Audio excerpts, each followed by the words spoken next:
My name's Kylee, and this is my survivor story. I found out I had thyroid cancer about a year and a half ago. I had a very large lump in my neck, and we found out it was an enlarged cyst that was on my thyroid. So I went to a doctor, and they sent me to another doctor to look at my neck, and right away he told me the lump was so large that it should be removed, and they'd do a biopsy, make sure it wasn't cancerous, but he strongly suggested that I had this cyst removed. So they did a biopsy and it wasn't cancerous, so I was going to remove the cyst, half my thyroid, and pretty much going on living healthy.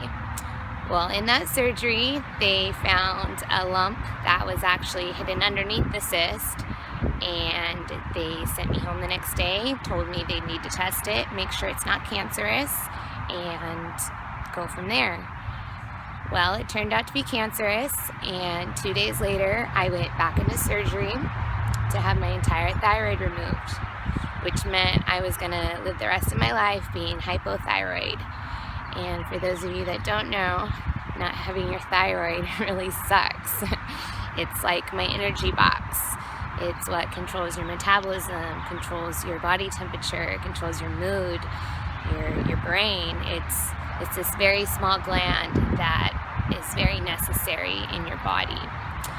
During that whole time, I was actually training for a marathon. I was going to run the Carlsbad Marathon, and I decided I still was going to do it. So 5 weeks post-surgery, I still ran that marathon without my thyroid, on very little meds, and I actually did really well. I felt like it was God's gift to me, I guess, for being responsible and finally taking care of my health, because I did have that lump for longer than I'd like to say, and I didn't go to a doctor for a very long time.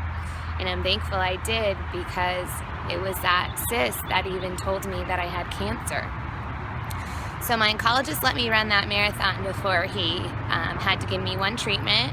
I did that one treatment and then started the journey of being hypothyroid. It took about 6 months to get my meds right. So for 6 months, I continued to run. I continued to race, actually, and would go back to the doctor every 5 weeks for blood tests, and then would change the dose, then go back for more tests, and then change the dose. So it took 6 months until I actually could say I felt normal again. During that time, I slept 10, 12-hour nights. I did put on some weight, and that was really difficult because I had never struggled with my weight before, and being a small person, any amount of weight is just very uncomfortable, but something I felt I couldn't even talk about, because no matter what, I was still a small girl. But it was the fact that cancer had done this to my body. Cancer had changed me. Cancer had changed my running. I couldn't run as fast as I wanted to, but I kept running.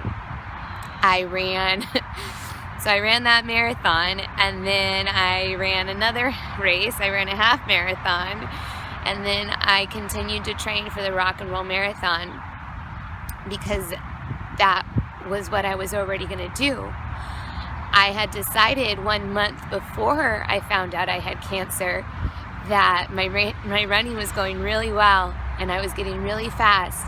And it was time for me as a runner to commit to train and try to qualify for the Boston Marathon.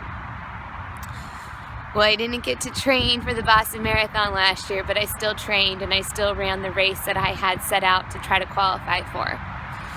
So now I'm well, and I'm still running, and I'm getting faster, and I have been training all year to try to qualify for the Boston Marathon, in hopes to qualify this year and run Boston 2017.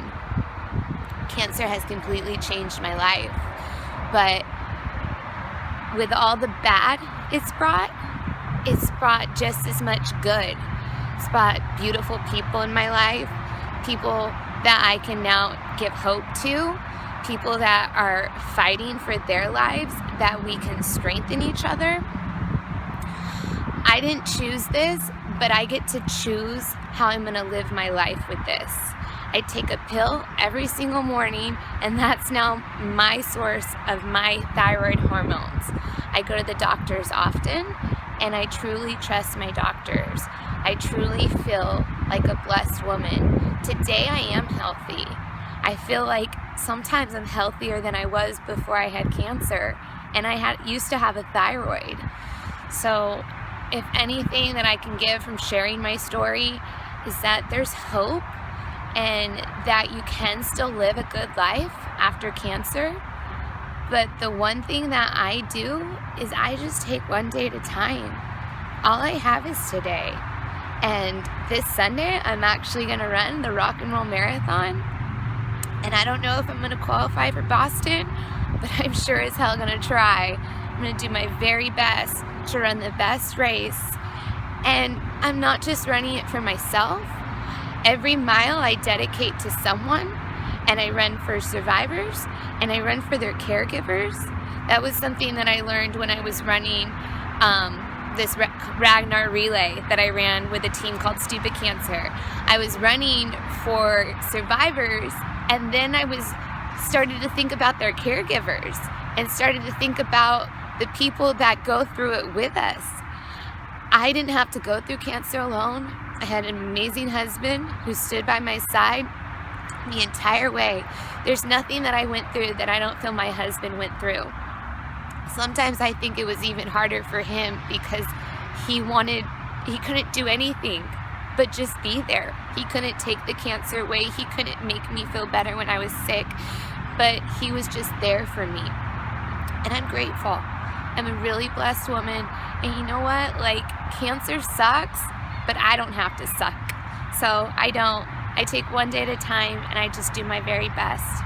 And that's my story.